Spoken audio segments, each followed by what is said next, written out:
on. Okay, good afternoon, everybody. Welcome to our meeting today. We have, I know one of the folks from HVS is online, and we're waiting for Tom to come on to walk us through the market analysis they did. But first, let's do a quick round of introductions. I know we all mostly know each other, but for people who might be watching or in the audience. So I'm Charlie Johnson, President and CEO of Visit Fargo Moorhead. Mallory Ackerman, Director of Conventions at Visit Fargo Moorhead. Emma McIntyre, Manager of Development at Folkways. Kate Ballstead, Events and Marketing Specialist for the Southeast Education Cooperative. Denise Kolpak, Fargo City Commission. Joe Raso, Greater Fargo Moorhead EDC. Kent Kolstad, President of Livewire. Eric Johnson, Assistant City Attorney, normally appearing virtually. Don't get too used to this because I'll be disappearing again for the next month. You charge double. Taylor Snelling, owner of Mezzaluna. Claire Hughes, GM of the Clubhouse Hotel and Suites. Shannon Full, President of the Fargo Moorhead West Fargo Chamber. Jim Gilmore, City Staff. Mike Rethinger, City Staff. Okay, welcome everyone again. We want to, maybe we should discuss our upcoming meeting changes since we're still waiting for Tom. We have to make some changes due to usage of this room, I've been advised by Kimber, thank you. So on May 2nd, we will meet at 1 p.m. That's next Friday. It'll still be at 1 p.m., but we'll be at the Gateway Commons, which is in the Fargo Police Department building. Yes? I was thinking Sky Commons. Not that Oh, one. yes, you're right. The Gateway Fargo, is in the police. Fargo Police Department, yeah. Apparently it's set up for video like we are, so that'll be next week. Same thing on May 9th, so the next two meetings will be there. I'll be with you in person next Friday. On the 9th, I will be virtual because we're going to be at a conference in Rapid City, but I'm free that afternoon, so I will call in and we'll get through it. It'll be fine.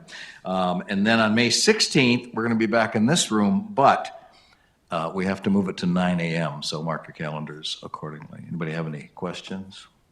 I know. Did you actually update the calendar invites with I new believe I addresses did. and times? I think you were sitting there when I did it. I think you did. So when you say update your calendars, you should have Well, just okay, accepted. check your calendar, yeah. Okay, it's good. Okay, thank you. It is updated. Okay, so pay attention to your calendar. It is updated. Thank God. Okay, so today we want to talk a little bit about or quite a bit actually. We can do the whole meeting. If probably is what it'll take. But our friends at HVS, Tom Hazinski, and I think Henry's on the line too, have finished the market analysis for us. I emailed it to you late yesterday, I believe. So I hope you had a chance to look at it. But I'm hoping that they will walk us through it and tell us what it means. And the idea, of course, being that there will be a link to this report in the RFP, so whatever developers are interested in looking at it can also see that and see what kind of market conditions they will be facing in this community. So, yeah. I did not print copies for everyone. I see some of you did. It's 58 pages long, so I was hoping that Tom would put it on the screen and walk us through it. So, is Tom there yet? By any chance, or yes, he's logging in right now. He had a little trouble, I think, getting logged into the meeting, but he should be okay. I think the issue was that he was in the wrong browser. For Pexit. There's so many things that can go wrong. Henry, could you introduce yourself? I don't think you were with us last time. Yes, I'm Henry Detmer. I'm an associate at HVS. And I've helped Tom work on this project. Okay. We probably could see you, but we're not seeing that screen yet. So we'll hold off and hopefully Tom will get in. Well, I'll wait so that Tom can have control. Okay. While he's presenting. So he can that sounds good. Pull it up. He should be just a minute here. Okay. I'm going to talk about one other little thing before Tom gets in then. We're just looking ahead at our plans. Today I sent you that a list of possible criteria for the RFP that we may or may not get to yet today. Probably will not get to too much, but we want you to look at that for the next couple of meetings and make notes on it, see what you think. So I think we're at the point after we get through this this market analysis today, where we need to bite the bullet and start looking at the criteria we want to put in there, because I think everything else is kind of ready to go. And if we spend a couple of meetings on that, maybe we can get things going by the end of May. Cross your fingers. So let's hope that'll happen. But that's kind of what I'm hoping for. So take a look at those. If we have a little time, even while Tom's still with us, we can talk about that a little bit. There's no weighting associated with the one that Jim did. We have that one that I sent you before that Tom gave us, just a sample. So that's another one you can look at and see. I think weighting might be where the weighting of it, not W-A-I-T, but W-E-I-G-H-T, just to be clear. The weighting of the criteria will be probably the thing we spend the most time discussing. Yeah, if Charlie had sent out this colorful one before, and so this is kind of some different categories where I felt these are more specific to Fargo. So probably the first question is there something on here that's missing, or is there something on here that you don't feel should be the criteria? I think that's probably the first thing we should go through. Secondly, then how do you rank, or how do you weight each of these, which are high criteria and which are medium and which are low? At one point, I did go through your list in that one, but it's been a couple of weeks, honestly, since I did it. There's some overlap, but then there are some things that aren't on both lists as well. So, do I see Tom's name up there? Yeah, I'm here. Can you hear me? Yeah, we can hear you. Okay, great. So, Tom, we're ready for you. If you can share the screen and kind of walk us through your analysis, that would be fabulous. I would be happy to turn things over to you for the meantime. Okay, let me figure out how to share your, to start presentation, and I want to start a window. Okay, I got it. All right, so you should be able to see the presentation. There it is. Okay, we got it. Okay, and let's put it full screen here. Okay. All right, so Charlie's direction, we conducted a market study that was independent of site. We previously have done some other market analyses and venues connected to the Fargo Dome or not connected. And so this was a reworking of it. And we based it on a building program, just a hypothetical building program that basically Charlie gave me in terms of the overall square footage. So maybe Charlie, would you like me to walk through this presentation, this report real quickly? It's 58 slides, so I don't want to go through all of it. No, I think if you just get us to the parts about the building program and the crucial parts. I'm sure you know which ones are the most important. Everyone got the proposal or got the market analysis sent to them yesterday, so they've had at least a chance to glance at it. Okay, all right. Okay, so this is just a description of what we did. So we looked at historical data, comp venues. It looks like you're sharing the wrong screen. I think you're showing the PowerPoint. Okay. I can fix that. Thanks. How's that? Am I sharing the right screen now? Yep. Okay, great. All right. So just the key assumptions that we made. We assumed a 40,000 square foot exhibit hall, a 20,000 square foot ballroom, and 7,500 square feet of meeting space. So,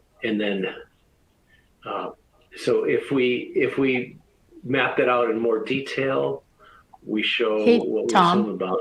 We can still Yes. only see the PowerPoint, like the open view of the PowerPoint, not necessarily a presentation mode, if that's kind of what you're going through. Right, yeah. Oh, okay, sweet.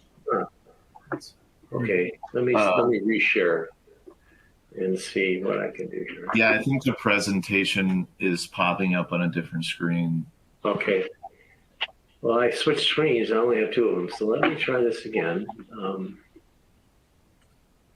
It doesn't necessarily have to be in slideshow mode. We can read the slides if you can just change them down the left side. Okay. While you're working on that, I'm going to share a screen and not a window. Let's see if that works. Okay. I'm going to point out when we're talking about the building program, we have talked a lot about having 50,000 square foot multipurpose room. But after some discussions with Tom, I asked him to revise it to show separate exhibit and ballroom space, which doesn't necessarily mean it won't end up being one room, but we want to show that for comparison purposes for the comps that he has coming in here. And so I think that'll become a little more self-evident going forward. Okay, we're good now. I think we see the building program assumptions, Tom.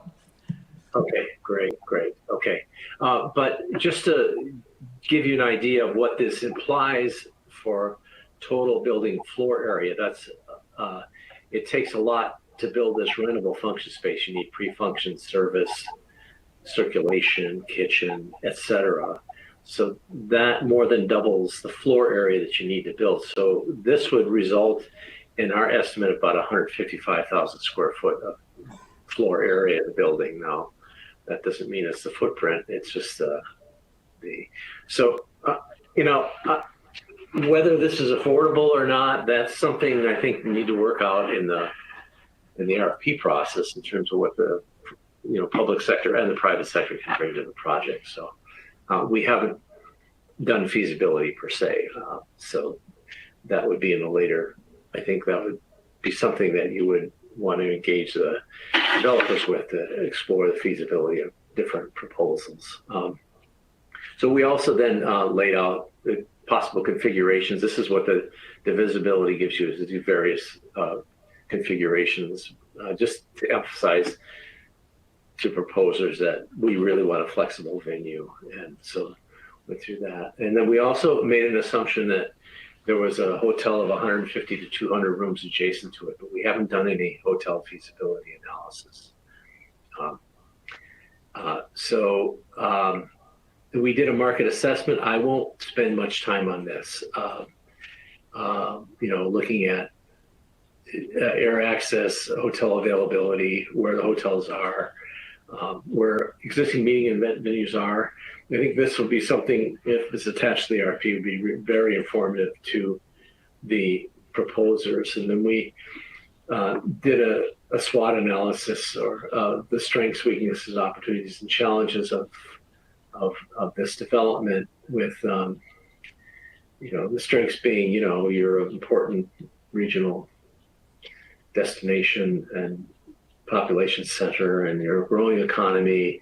You've got great highway access. You've got growing hotel room supply that's been successfully absorbed, and you've got health and technology sectors that offer potential for meetings. But you do have limited air access, and the supporting hotels are not in walkable pedestrian neighborhoods where one might want to see this developed. There's no existing venues that are really within walking distance of hotels. But the very lack of a large convention facility it makes you kind of an outlier among other cities. You have a lot of potential. You can generate a lot of urban improvement, improving surrounding neighborhoods with this development and surrounding development. You have the potential to increase tourism, visitation, increasing the demand for a hotel, and then you have passed the 3% tax, so you can leverage that to support the development, and you can engage with a private developer as they would be interested in the hotel development component, and you can really become the premier destination in North Dakota. But site will be an issue in terms of challenges. And there will always be concern with competing hotels and the picks on their transient occupancy. Although you'd be inducing a lot of group room nights, you would be also sharing in transient lodging demand. You've got nearby competition in Grand Forks, and then convention center development has high costs, and then currently credit market conditions are not that favorable. They've improved somewhat in recent years. They're still not at the point they historically have been. So that's our conclusion of our market assessment. And we looked at comparable venues and how this would compare. This is how they compare in exhibit, ballroom, and meeting space. So it's if you look at regional venues, It's not the largest. Aller says the arena, so that's really not saying it's larger. They're comparable. Convention space isn't as big, but you're still be smaller than Bismarck and Rochester, St. Cloud. But if I look at similar communities around the country, you are right in the range of those size of venues like South Bend or in Coralville, Iowa, or Davenport. And then I can zip through these. We just graph these comparisons of total function space of exhibit hall. You would be have similar proportions of exhibit space to other types of space if you did that dedicated exhibit hall. And the ballroom would be in the mid-size. It would be the largest ballroom in Fargo. And then meeting space, you would also wind up kind of in the middle of the pack of those national venues. So it seems like it's from looking at it from a cost perspective, it's a good program that would fit Fargo well. Adjacent hotel rooms, I think it would be important to push for as many rooms as you can get, because the 150 is small. I think trying to get to 200 would be great. And we also did just some comparisons. This might help you in your assessing site criteria going forward. But how do you compare to these regional markets in terms of the amenities that you offer? Event planners who want to bring an event to your destination. So you look comparable to these Bismarck, Mankato, Sioux Falls, better than Grand Forks. And if I look at the national ones, you are comparable to these as well. So it's like it's indicating you have a supporting urban environment, but a lot of that depends too on where you are locating it. This is the pin we put in this for the radiuses that we looked at was the downtown, the heart of the downtown business district in all of these communities. That's where the pin is. So it's a 0.75 mile radius from the city center. That's what we're looking at. So you can see in terms of surrounding amenities, you stack up really well compared to these other destinations with respect to retail, recreation, and restaurant. But again, that is dependent on being close to downtown. Right? So you'll be below average compared to the regional set, but you'll be similar to a lot of national destinations.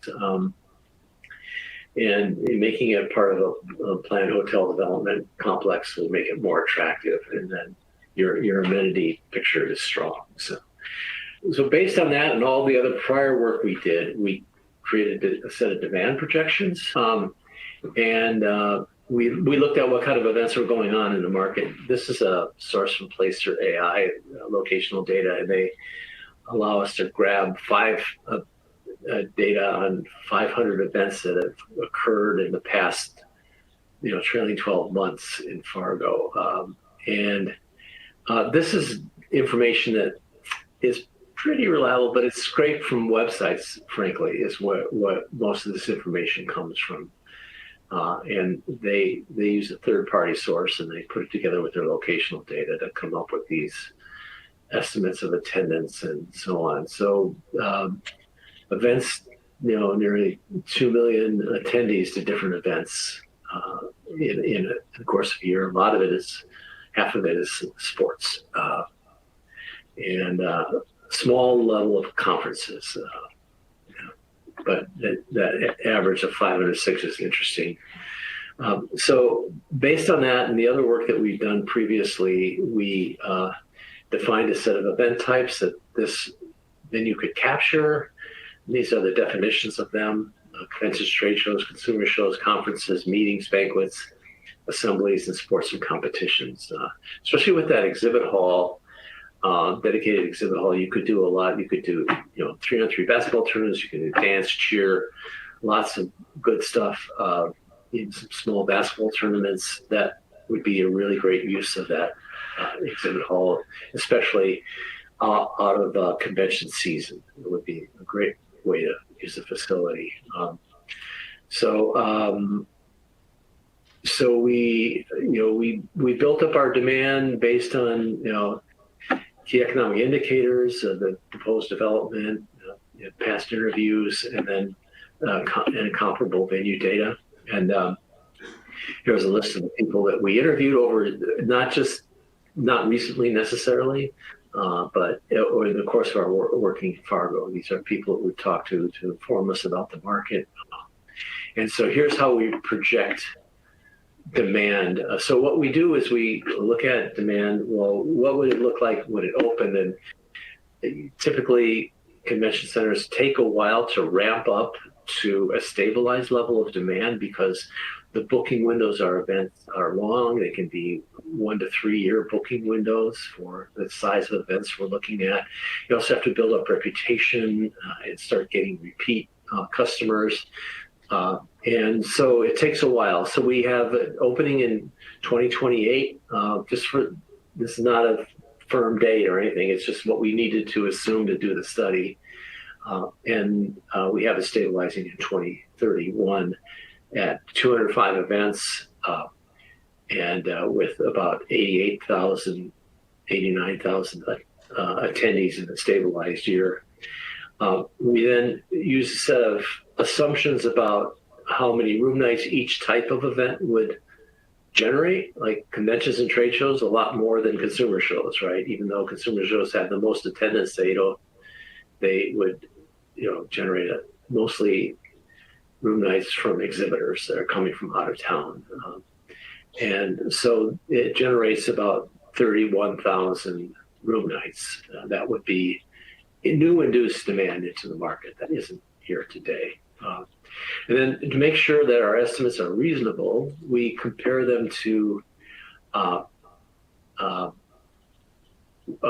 we looked at 7 other different facilities. A lot of this data is confidential, so we don't name them, but you can see they're ranging from 21,000 square feet to 98,000 square feet, or 137,000 square feet of function space. So we look at how many events they have, and on average, they had that group had 281 events, and we are estimating 205.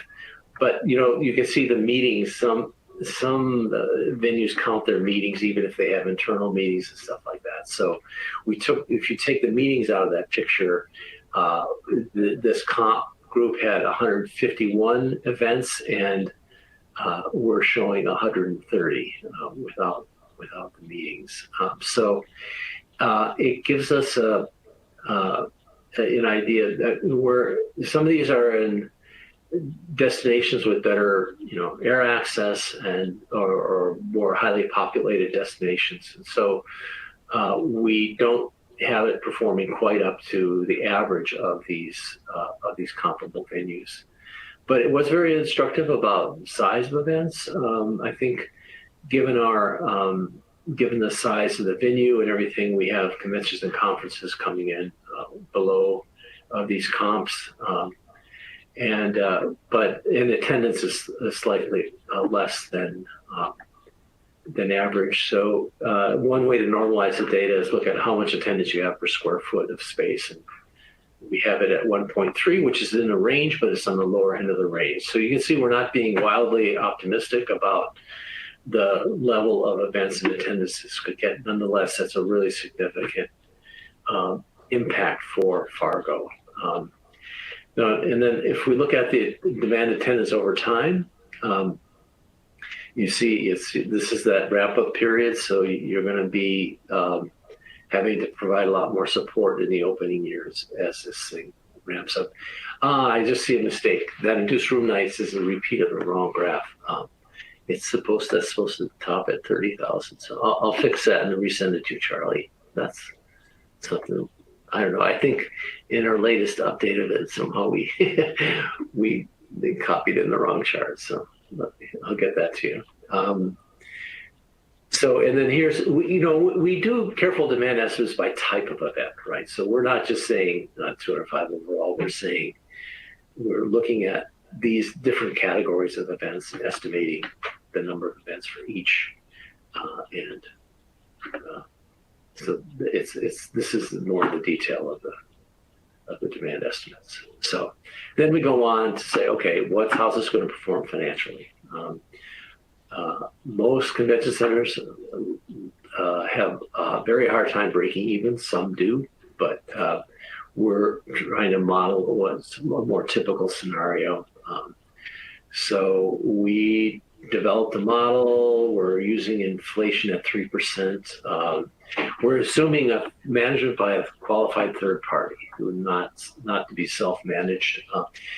One of the economies of scales that could happen in a public-private partnership is you might have the hotel manager managing the convention space. This is like Frisco, Texas did this, for example. The hotel manager manages their publicly owned convention space.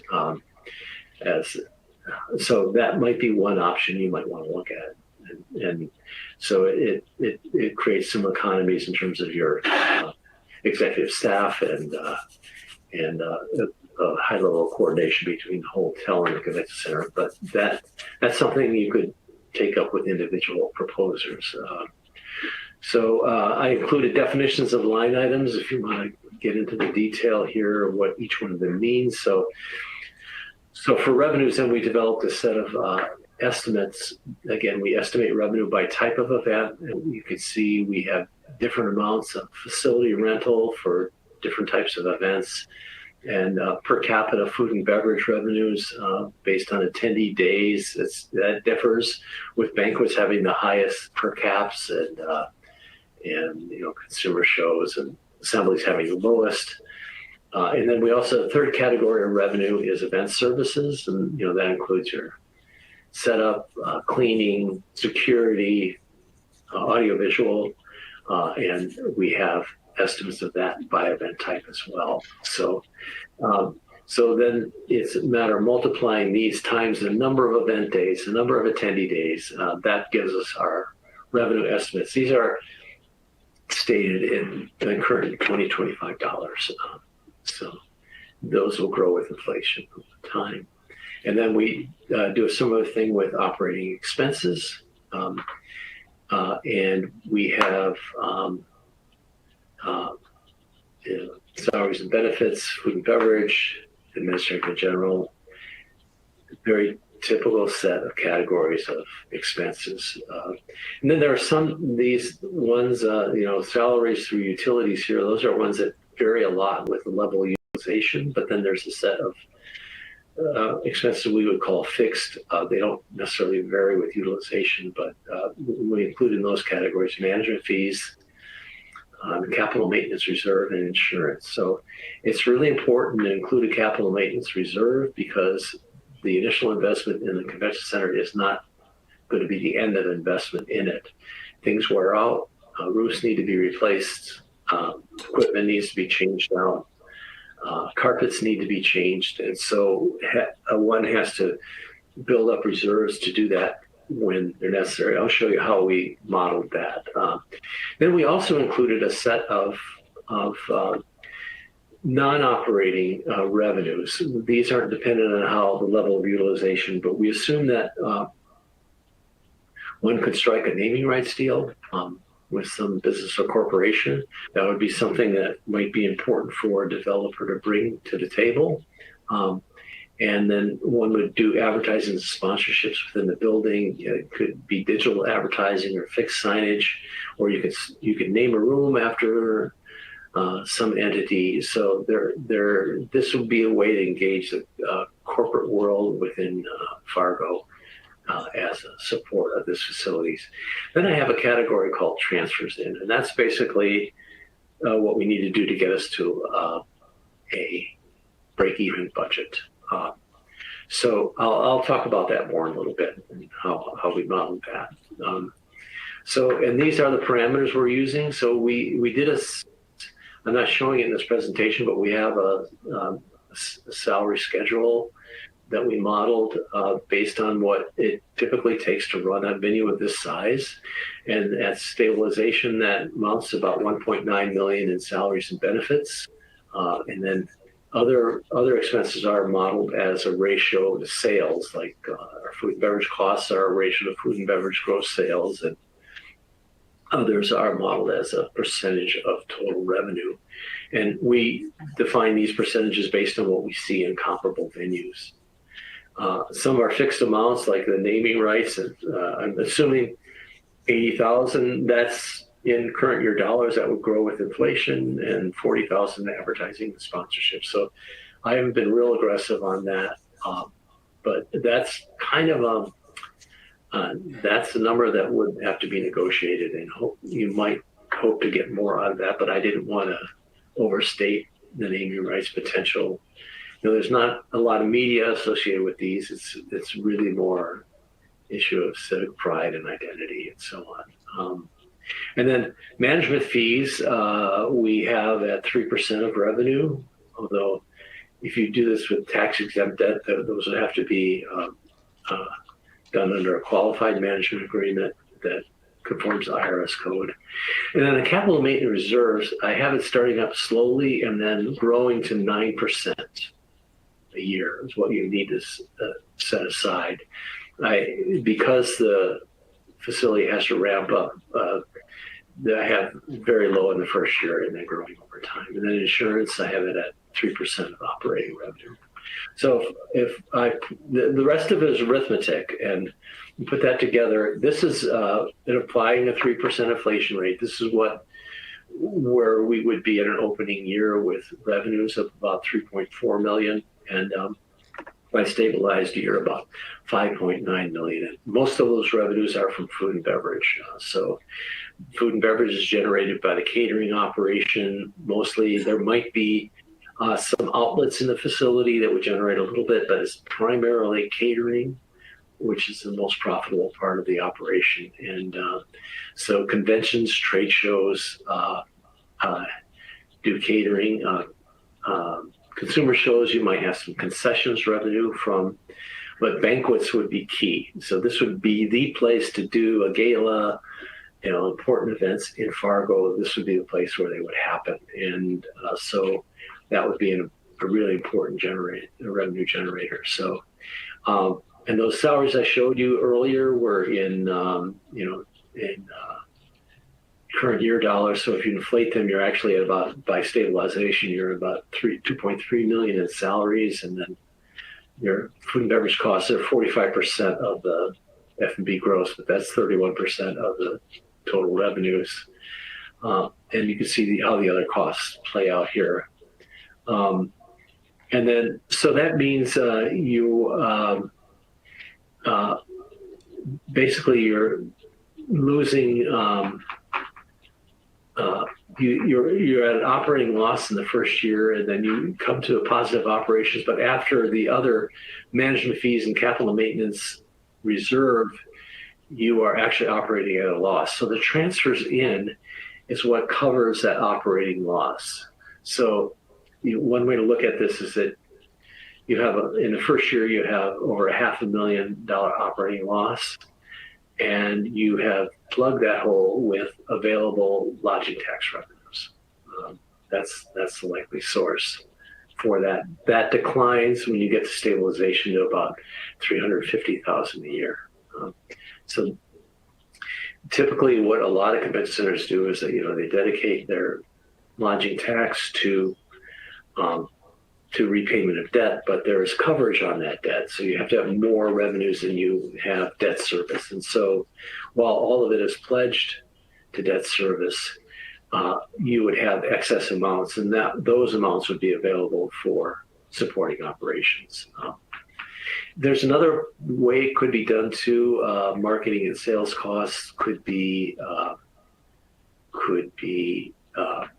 supported by the CVB. So that's kind of what we've assumed here in terms of operating expenses.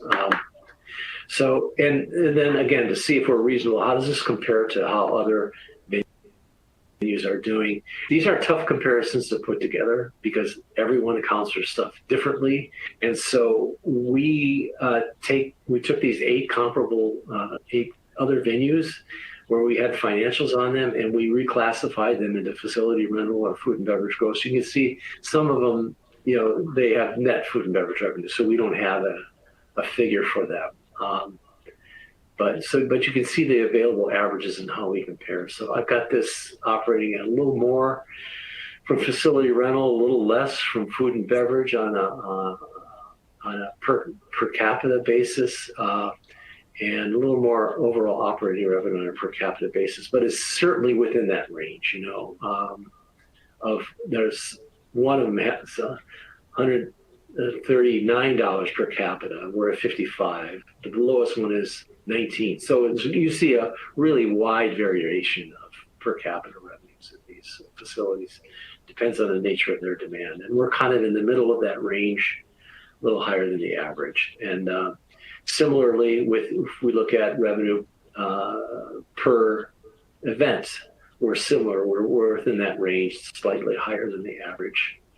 And then our ratio to sales are also comparable to other venues. So this gives us comfort that our estimates are of revenues are within the range of what other facilities do. And then we did the same thing with expense ratios.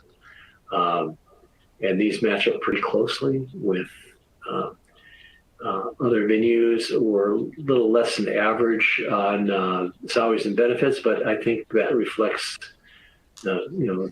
this probably not be a union operation, and it would, reflect Fargo's market conditions. So expenses in these on average exceeded revenues by 112%, and we're saying at stabilization it would exceed revenues by 108%.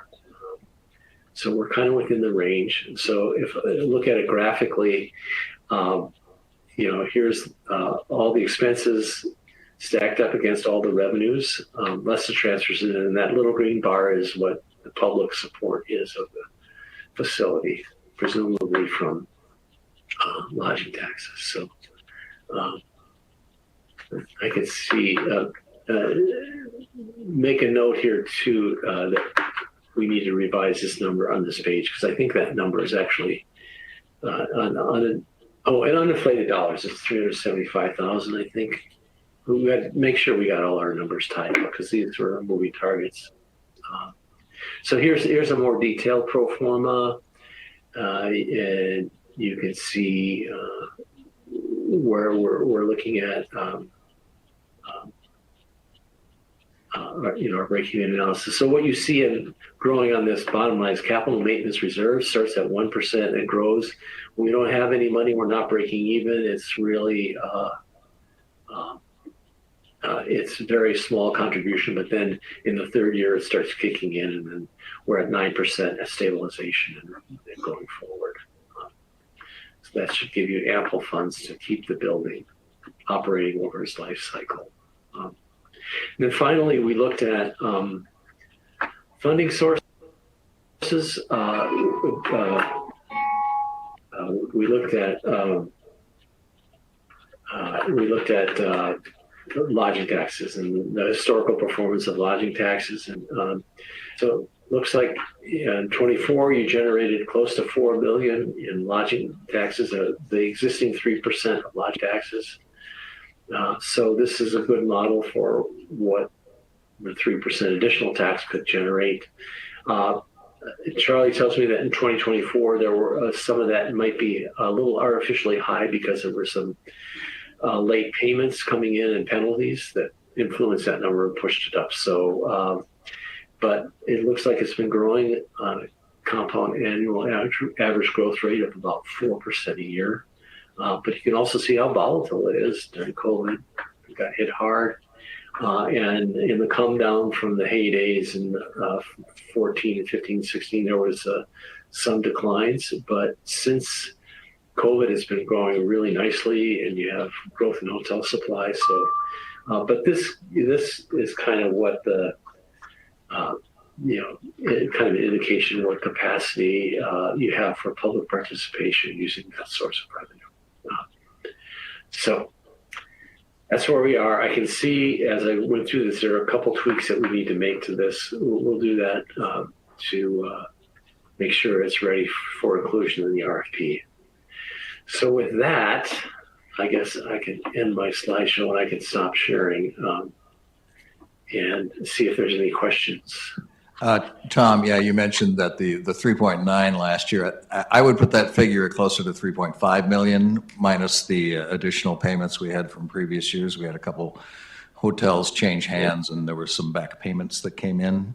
So 3.5 is probably where I would put it most recently. Okay. So still decent growth, but yeah.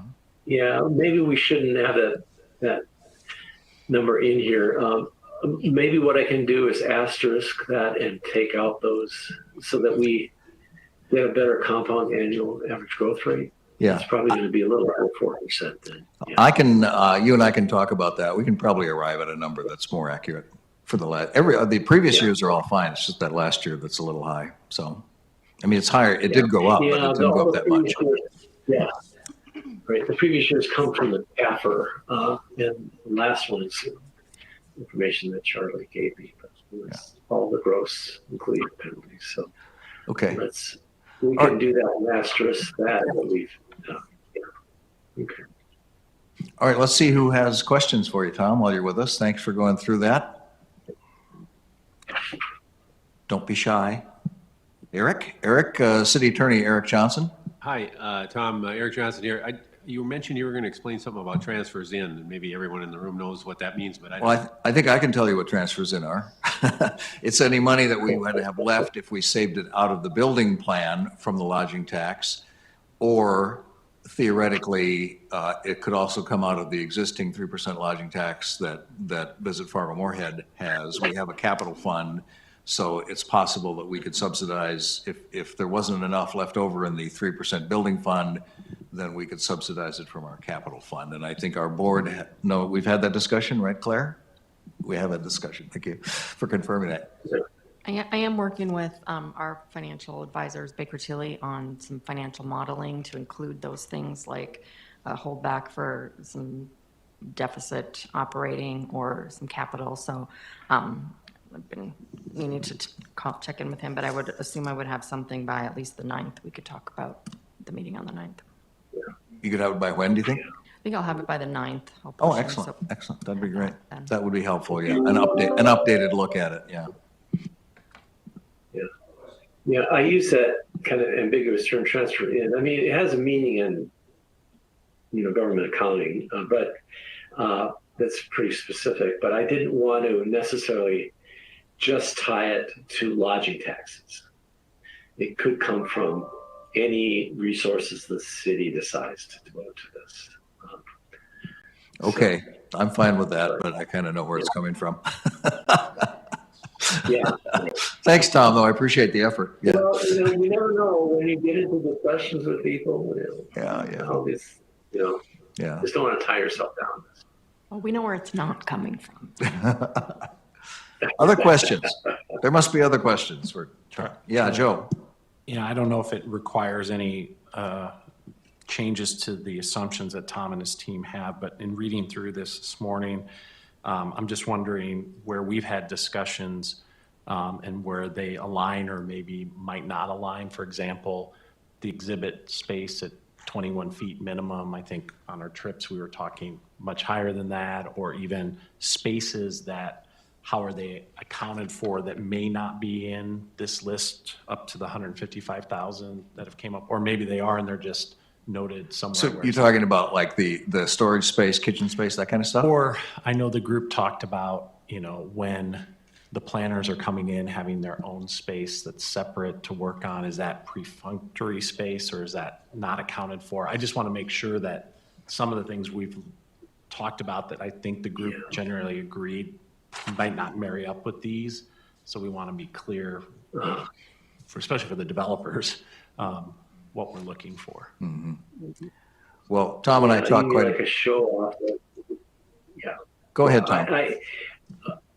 I think that is included in the 155, although it might not be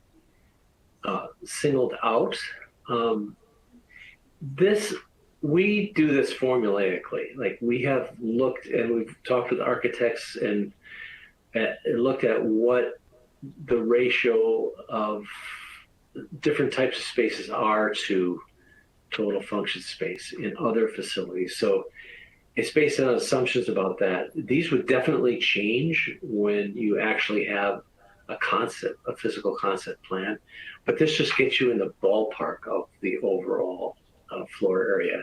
So yeah, there may be specific spaces, that aren't, could be named and aren't specifically named in this list, but I think overall it covers typically what you need to build in order to get that kind of rentable function space. Okay.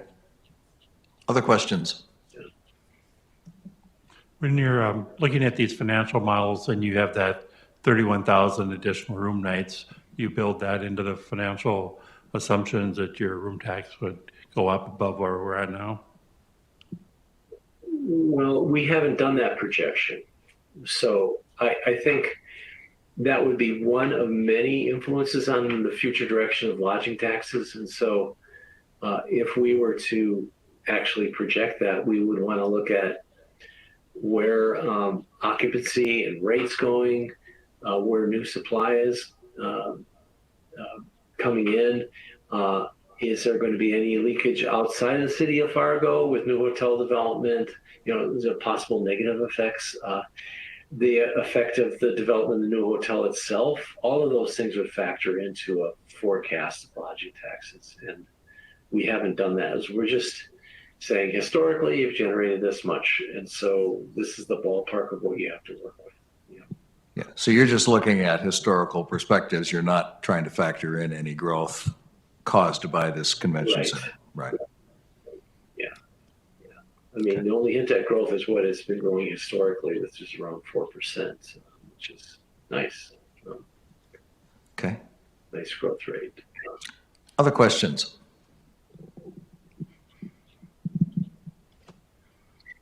Okay. Yeah, I guess, you mentioned earlier you are working with your financial advisors. So, there's so much that goes into estimating capacity, and they're the ones to do it. We're not certified financial advisors. And although we would love to do that kind of work, we're not authorized to do it under federal law. So you're going to the right people, getting that information from your FAs. But if they need any support, in terms of estimating where lodging taxes are going, we'd be more than happy to provide that. We do that a lot. We wind up in offering statements with tax studies and stuff like that. So we're more than happy to take a close look at that for you if that's helpful. Yeah, I'm sure it would be. That'd be great. We'll keep that. We'll let you know when we get to that point. Of course, we need to have some kind of an idea before we send out the RFP, knowing full well, of course, that the market is in flux. It's always in flux, but it's really in flux now. So I think we'll get the best estimate we can, and I think the developers will appreciate having at least some idea of how much we think can be raised by the tax. So. Yeah, right. Like, who knows what Jerome Powell's next move is going to be? So that's going to affect us. Yeah. Yeah. Yeah. Okay. Yeah. Any last questions for Tom before we let him go? And Henry? No? Okay, Tom, thank you. We appreciate you taking us through this. We'll chat about it a little more here after you get off, and then, make those corrections, and maybe we can speak next week. Okay. Great. All right. Thank you. Thanks so much. Good to talk to everybody. Glad we could be of help. Okay. Thanks. Thank you. Okay. Bye now. Okay, we've got about 9 minutes left. Anybody have any other comments they want to make about that? I was kind of pleased that the deficits look to be kind of in the range I expected them to be, so that I take heart from that. Yes, the additional space makes the footprint of the building bigger than we probably had anticipated, so we'll have to see where that takes us. What else? I know that they had mentioned CVB dollars being allocated to help for that deficit. Have you guys thought about the CVB's relationship in regards to the deficit for the potential space? The financial relationship? Yes.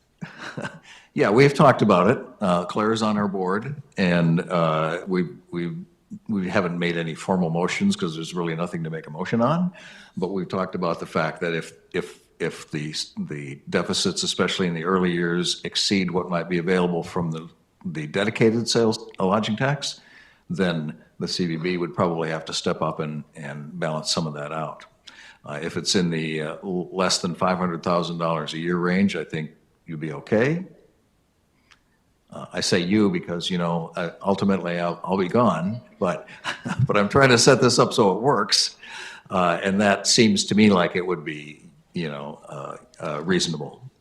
The CVB has adequate reserves to get through the first few years of that without any difficulty. I think I can say without reservation. So I think the real key will be getting the right size facility built and hopefully that it would ramp up in the time period Tom talks about and where we'd get to the point where maybe it was only losing $300,000 a year and hopefully that the tax, all of this is, it's a little bit of a leap of faith, right? When you build something like this, you don't know what the economy is going to be like down the road, but it's been pretty good since the pandemic. We'll see what happens. We'll build what we can with the money we can raise, and that'll be the key, of course. Susan? The marketing and naming rights seemed kind of low as well. So I think that within that, there's other opportunities for us to make some money. Okay. We probably don't have enough time to go into the criteria in any kind of detail, so I would say, unless somebody wants to comment on it right now, I would ask you just to take a look at that and be ready to discuss that at the next couple of meetings. See which things you like the most, if there are any that you think could be crossed out or things that should be added. Commissioner Kolpak. Yeah, thanks, Charlie. So I'm wondering, Jim, when you mentioned the weighting, you said high, medium, low. Is there some scale we could all be looking through the same lens at when we take a look at what you're looking for as far as feedback when it comes to weighting?